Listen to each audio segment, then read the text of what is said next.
نمیدونم چرا هر وقت این گیمو من باز میکنم اصلا یه انرژی عجیب غریبی بهم میده. یادم واکترو دوشو وقتی تموم کردم، چون وقتی من خب یکش وقتی اومد من یوتیوب نداشتم، با این حال اون موقع یعنی تو یوتیوب فعالیت نمیکردم، با این حال باز واکترو یکیشو گذاشتم. ولی خب دوش موقعی اومد که تو دوران فعالیت من تو یوتیوب بود. یادمه که صبح تاشا اصلا نمیخوابیدم، فقط بازی میکردم که پارتارم خودم فکر کنم ادیت میکردم اکثرشو که بتونم برسونم، چون تعداد خیلی زیاد بود، زمان خیلی زیاد بود، نمیشد برای ادیتور فرستاد و چه دورانی بود. و وقتی تموم شد اصلا یادم افسرده شده بودم. الان داریم ما The Last of Us Part 2 Remastered، ورژن ریمستر شده Last of Us که ماد نو ریترن بهش اضافه شده. توی اکسترا سکین میتونی اسکینا رو عوض کنی، الیو میتونی لباساشو عوض کنی. فکر کنم بود این، البته وقتی گیمو تموم کنین برات میومد که میتونی البته اینا رو بخری. اینا فکر کنم نبود، یادم نمیاد، ولی مارتال کام توفنگا رو میشه عوض کرد. نه اینا فکر کنم نبود، حتی تمومش هم میکردی نبود. چه باحال. ابی چی؟ لباساشی که این چه لباسیه؟ تویستد متال شت.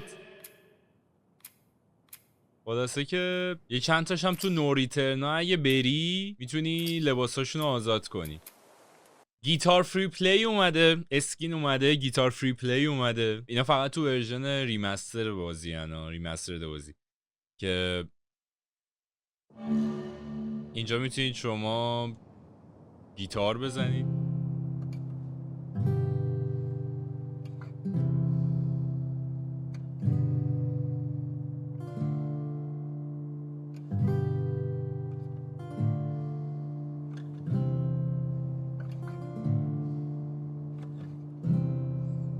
و آکوردا رو میتونید عوض کنید. اینجا ما اگه بریم توی منو میتونیم بانجو مثلا بذاریم.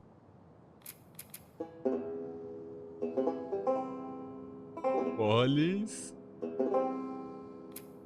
گیتار الکتریک میشه گذاشت. بذار یه نشو بخریم.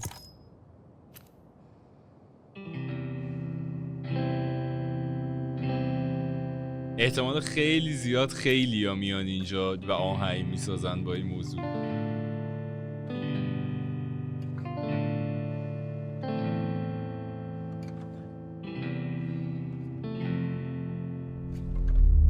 به اصلا این بازی یعنی آرامش واقعا. بعد حالا اینا رو که عوض میکنی، گیتار نایلون داره، جاز راک. بذار ببینم نایلونشو. به به.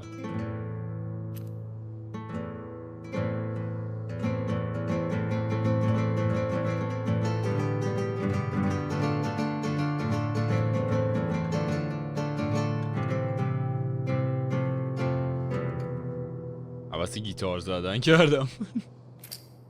خیلی خوب. بعد جالبیش اینه که اینجا میتونید شما افیکساش هم عوض کنی.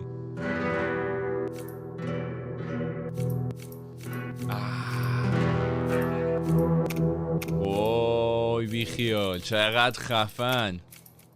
اینجا میتونی جولو بذاری، یا حتی اگه جولو نمیخوای میتونی گوستاوو رو بذاری. گوستاوو برای اون که نمیدونن، این شخصی که میبینید یه انسان واقعیه و کسیه که فکر کنم نمیدونم کلمش درست باشه، حالا تمام یا معروف ترین آهنگای لاستافاس، فکر کنم تمام آهنگای لاستافاس رو گوستاوو ساخته. تمام آهنگای معروفی که از لاستافاس شما رو تحت تاثیر قرار میده، آهنگ مین تمش، آهنگای دیگه‌اش، همه اینا رو گوستاوو ساخته. تیم بزی تو این تئاتر. یس، چه باحال. فارم توی این اتاقه آخر بازی دلم گرفت.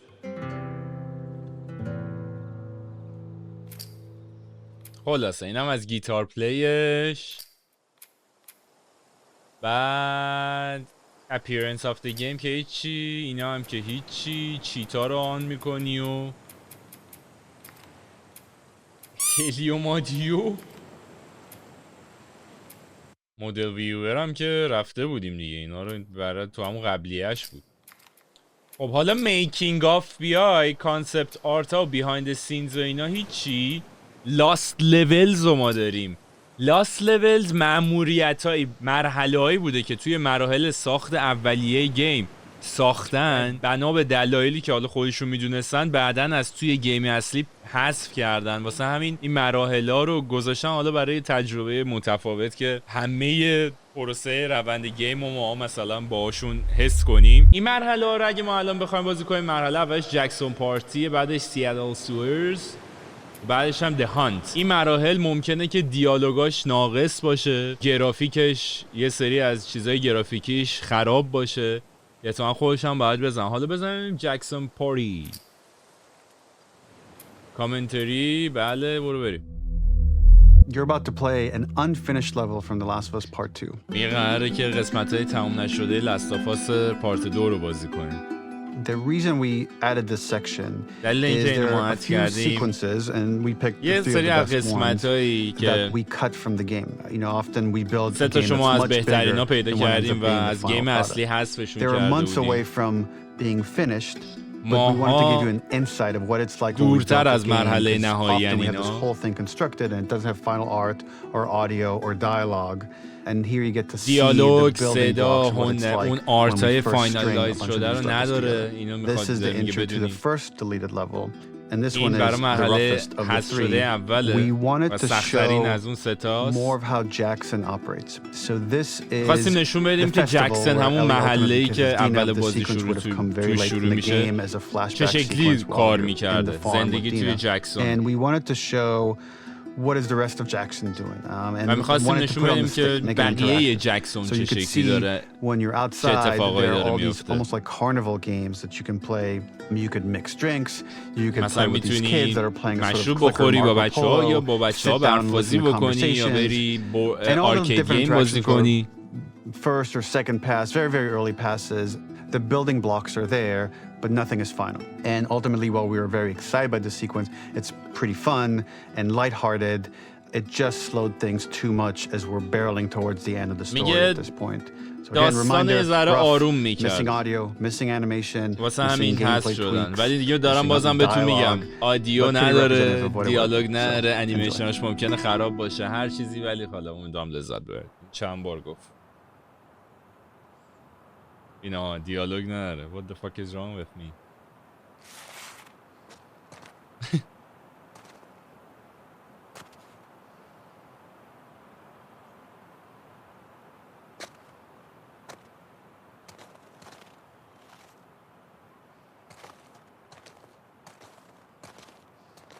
Let's do this. Originally, this level was going to transition us to farm. We would go all the way through to the dance, where Ellie and Dina share their first kiss. Then we would play through farm, and when Ellie plays the guitar at night, she would remember the Seth incident. So, the opening for this was a little tricky.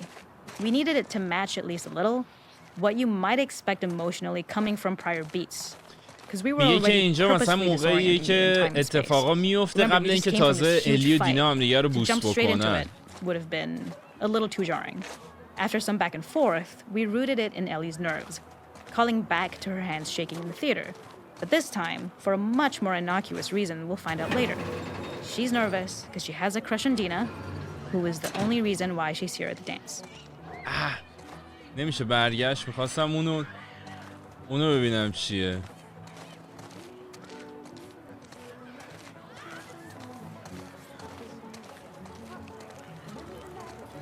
اینها خوکه رو میبینی مثلا، و این ساختمونایی که مربعی شکلن.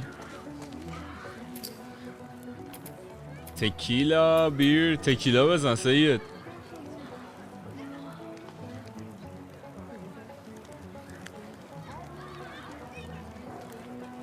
چه باحال. بسی بیای مشروب بخوری. We use our workbench a lot to make a lot of things that kill and maim and hurt people. Here, we had the silly idea of using the same feel, harkening back to the same animations, using the exact same UI to instead fix a drink. Like the workbench, you could pick your base and then you could add something to it. And at the time, it is not a festival without one of these throwing games. This one, of course, uses our throwable system where you're often chucking explosive things or stunning things, but for a more wholesome purpose. میگه این برای موقعیه که مثلا میخوای یه دونه چیزی بندازی، نارنجکی چیزی بندازی، مثلا این همون. If you had done this, you'd find the toy with JJ, the baby, later back at the farm. When we cut this, the toy made it through anyway because it was so cute. It is the same one you see on the tractor at the farm. Ollie the elephant. این چیه؟ Hey Ellie, come sit. پتو چطوره؟ همین این دیالوگ نره؟ It's fine, does the job.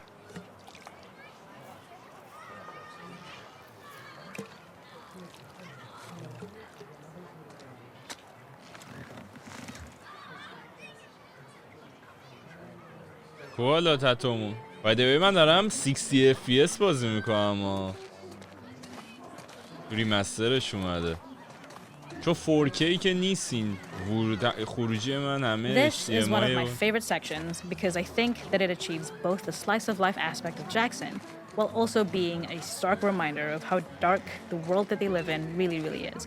To attract attention and curiosity, one of the kids was supposed to make this adorable, messed up little clicker impression, and the others would giggle.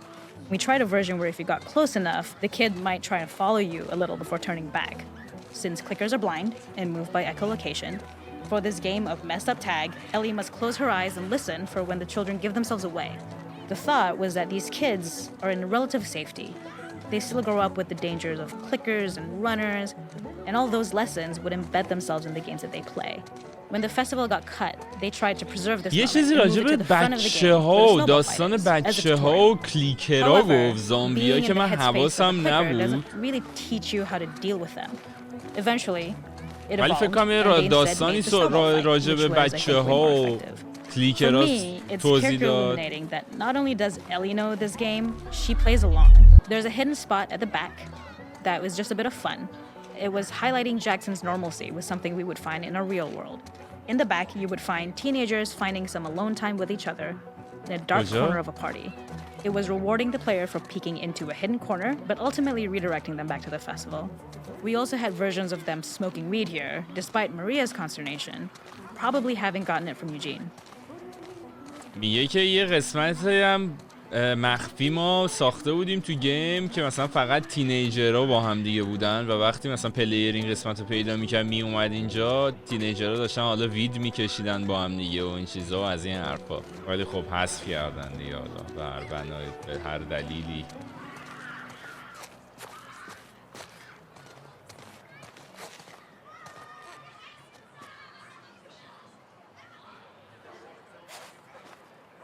کامیو شبیه جوله.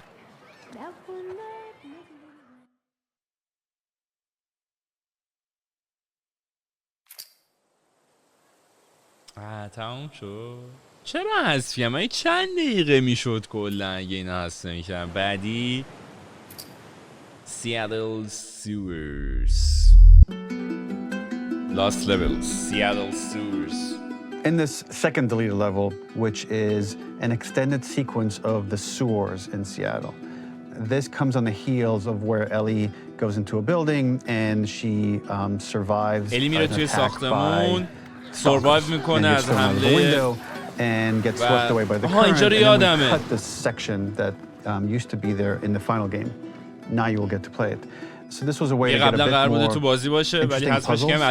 interesting traversal, figure out how Ellie can navigate the sewers with the fighting current.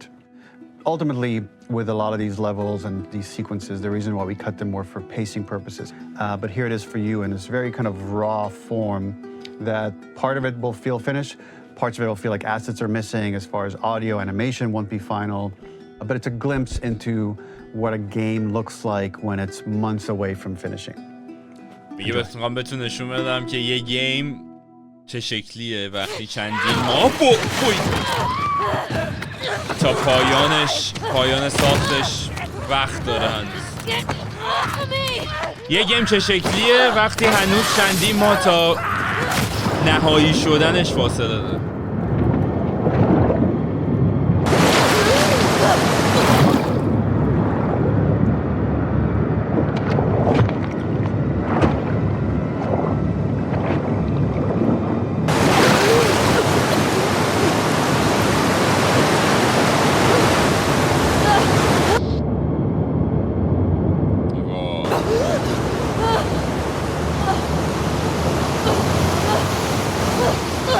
اینجا رو ما دیگه پلی ندادیم فکر کنم.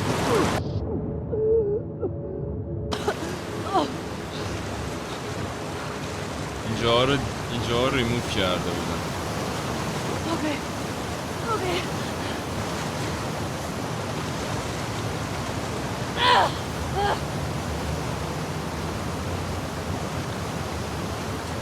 آها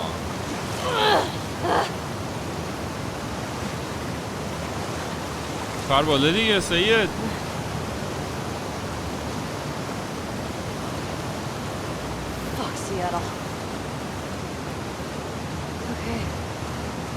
This level, internally known as Find Nora, was quite long in duration as we had to make Ellie traverse a far distance to the opposite side of downtown Seattle. The sewer section was originally longer than what we released the game with, approximately 10 minutes more. This was one of the few areas of the game that traversal puzzle. The player has to go upstream to use the current to get to the platform to reach the other side.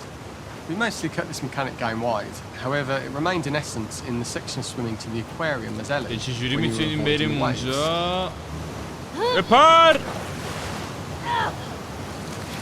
آها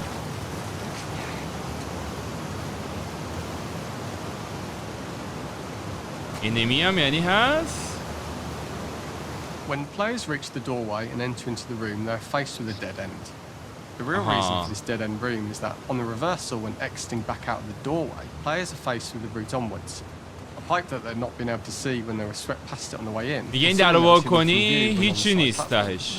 The intention here being that the only option is to go off دیگه دلیلش اینه که برگردی و بری تو اون راهه و یه راه به خروج پیدا کنی و از این حرفا. وای چقدر حس اینه داره که داریم یه بازی جدید دوباره پلی می‌کنیم. بپر!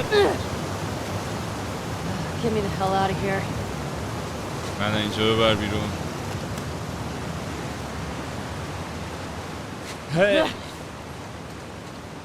Throughout the rest of the level, we also used light to indicate to the player that they were heading in the right direction.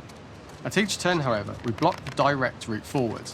Players would know that they just have to keep finding alternative paths, promoting those feelings of being desperate and trapped. میگه نور رو اونجا گذاشتیم تا به پلیرها بگیم بعد مثلا از اون سمت برم به سمت خروج. حالا اینجا که نمیشه پس اینوری باید بریم و بریم اون ور تا خروج رو پیدا کنیم. We slowly introduced the player to consider climbing into smaller pipes and crouching in these tight spaces. Up and out. This is to slowly build up to and encourage the player to. We added a tiny space just to reward the player's exploration with a pickup item, and we made sure it was something that made sense that you'd find in this area. A canister and all the garbage that had been washed into the sewers from the surface.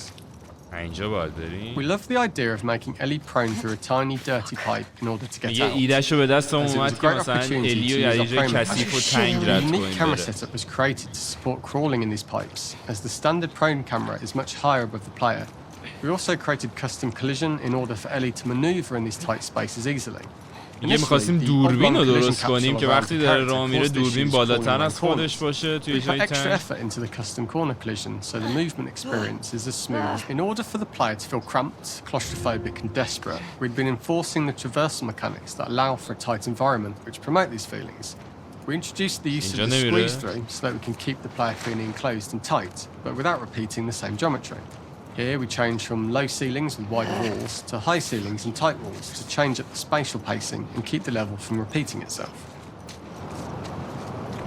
میگه این چیزا رو گذاشتیم که مرحله تکراری نشه.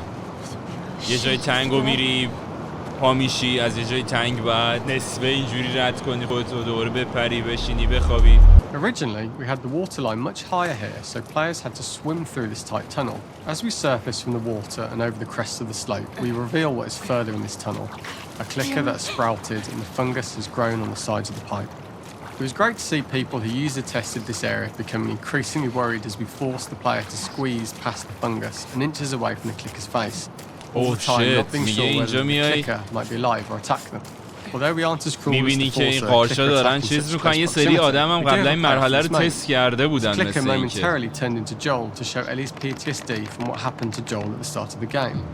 Ultimately, we decided to save this moment for farm level, as it was more impactful there because it could become the centerpiece of that experience. Whereas in the sewers, we weren't able to make it as much of a narrative point and give it the breathing room and reaction time that it deserves, given the tight space. جولو دید که تبدیل شده به چرا خب ریموف کردین؟ جای باحالی بوده که. For the final section, we eventually opened you out into a wider area as you traverse through such tight spaces leading up to this. The changing environmental pacing makes it begin to feel like we're coming to the end of Ellie's ordeal. An earlier iteration used the current that we'd shown at the start for a slightly tougher traversal puzzle to conclude the sewers. The ladder was clearly visible from most of the area, but the player was faced with a fast-flowing torrent of water they couldn't cross. If the player attempted to jump into the water, they were not able to swim across the ladder due to the water's speed. But instead, they had to traverse the pipe running along the top of the space in order to get across the water. باید بری اون بالا تا بتونی بری اون ور آب. گفت معمولا نردبون بوده ولی به جای نردبون ما یه حرکت دیگه زدیم که باید بره اون بالا و از اون بالا بره مثلا اون ور.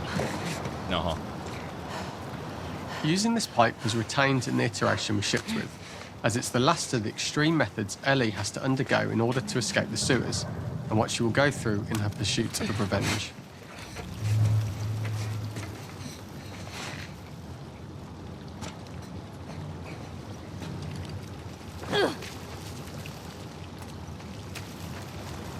رفت سراغ این که انتقامشو بگیره.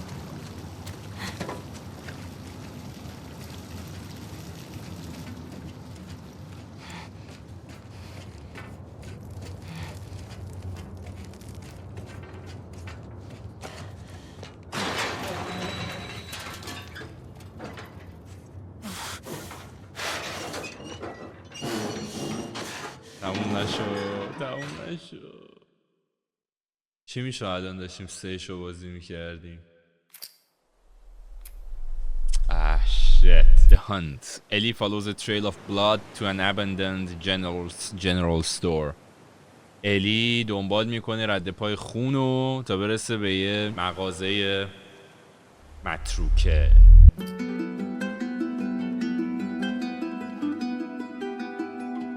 For this third and final deleted level, what we call the boar hunt sequence, this was a sequence pretty late in the game.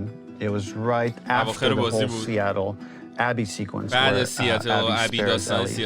And then we wanted to come back into Ellie's story, but keep it a bit mysterious of how much time has passed, where is Ellie now. So we're coming in on Ellie and she's following a trail of blood. And we wanted to میخواستیم نشون بدیم که الی تایم گذشته. حالا الی کجا بوده تو این تایم مدت تایمی که گذشته واسه همین برگشتیم. And there's something with Ellie that now she can't let go of this violence. She's pursuing it even against this innocent animal. This was another opportunity to show how the violence that Ellie has experienced, the violence that she witnessed being inflicted onto Joel, وحشی شده بوده الی. چقدر این همه این داستانا چقدر روح و روانش تاثیر گذاشته بوده که حتی به حیوان بیچاره هم رحم نمی‌کرد. Parts of it are still really rough, but the gameplay, the building blocks were all there. I think you'll have fun to see, like, again, a rough, unfinished sequence of that you can play. You can see all the way to the end, and including a cinematic that we end up cutting.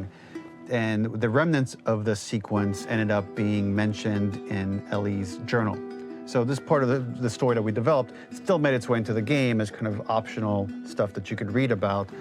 میگه این قسمت از گیمو ما توی یک کتاب دفترچه خاطراتش اد کردیم. با اینکه از گیم حذف کردیم ولی دفترچه خاطراتش اد کردیم که اگه تو خونه درست بگردید یه دفترچه خاطراتی پیدا میکنید که توی یه صفحش راجع به این قسمت حیوان کشی صحبت میکنه. So the boar hunt was one of the hardest levels for me to work on. It was a huge challenge with the systems that we had, and we kept trying, but it never felt quite right. Originally, the level happened after the Jackson Festival, which also got cut, but before Farm. Once the festival got cut, it became the prologue to Farm. The intended experience is that we jump forward in time after the fight with Abby in the theater. We don't know where Dina is. We likely assume she's dead because she was just bleeding out. Ellie's alone, her hair is short, so maybe this is the future or the present. And she's hunting. دنبال شکاره. شکار کی؟ هنوز ابی؟ There it is.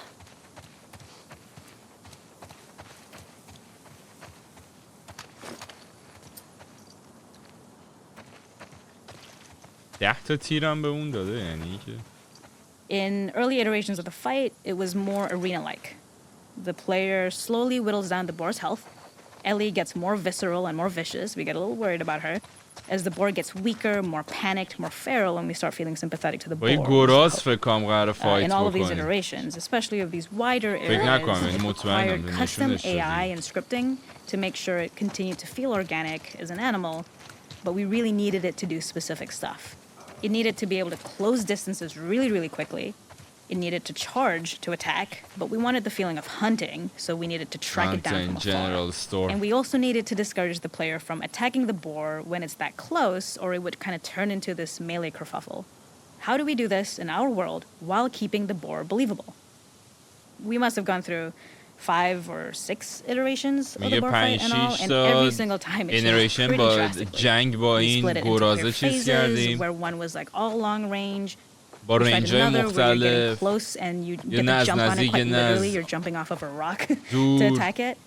And then finally we tried a bunch where you almost sort of go around a bunch of trailers and try and wrestle it. We uncovered after some time that taking down a boar over several phases felt very laborious and a little dramatic. It was comically long. It felt too boss-like, a little too gamey. We decided to cut the first few phases, and we opted for a cold open after the boar had already been hurt off screen. So that allowed us to focus on feeling like we're closing in on prey and to introduce the boar when it was at its most dangerous. Already hurt, already feral, much too close for comfort. And so the thinking was it would bring us more into Ellie's mindset. Is this really hunting for food, or is she hunting for some other reason? اونور چی؟ حس عجیبیه داریم یه سری قسمت‌هایی بازی میکنیم که نبوده. سیاتلیم دیگه.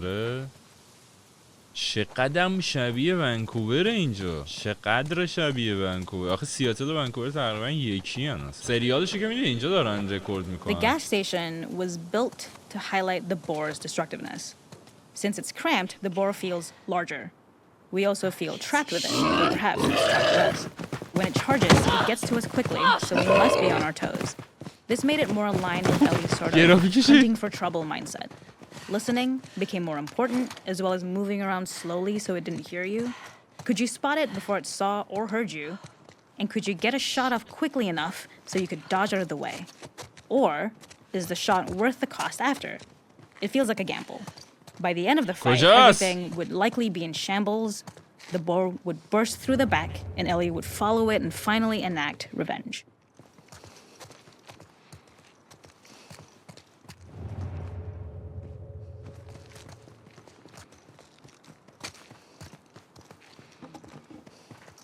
ببینم! آخه گناه داره.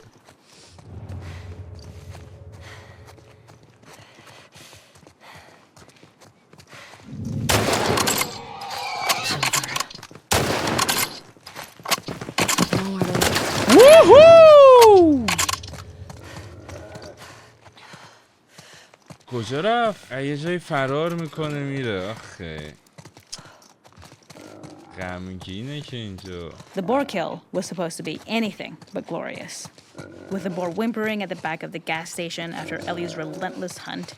After this, hearing the drone that we kind of come to associate with Ellie's trauma, we would hard cut to the stream where she's washing her hands and holding rabbits that she hunted, about to return to Dina.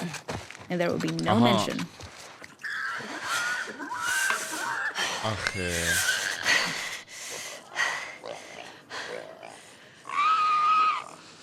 میگه ولی کاتش کردن این قسمت رو فکر کنم اگه اشتباه نکنم درست فهمیده باشم کاتش کردن به اون قسمتی که با دینا و خرگوشه رو گرفته.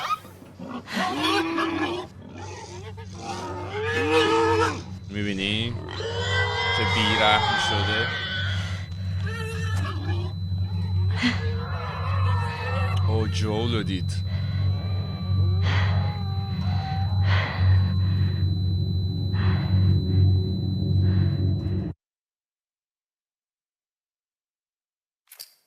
پس بیرحمیشو با همون کشتن اون خرگوشه تو بازی اصلی نشون دادن. خیلی جالب بود. ما قسمت بعدی ویدیومون دوباره راجع به لاستافاسه ولی میریم سراغ نو ریترن که هی ویو میاد و باید بکشی و خیلی چیز جالبیه. خلاصه این تو ویدیو بعدیه. زیر 24 ساعت کامنت ها رو ببرید روی 7000 تا بریم سراغ پارت بعدی که رانا رو میریم و اینا دیگه کاملا جدیده. هی البته داستان نیست فقط آدم میکشی ولی خب چیز جدیده دیگه، گیم پلی جدیده. خلاصه جالبه. بهتره کنید اگه دوست دارید بذارم ویدیوشو. دمتون گرم، مرسی از اینکه تماشا کردید و حتما برید واکتروی The Last of Us Part 2 رو ببینید و عشق کنید. دوستتون دارم، خیلی زیاد مراقب خودتون باشید. لایک یادتون نره، همینطور کامنت و سابسکرایب. تا ویدیوهای بعدی میبینم تو. فعلا پیس اوت.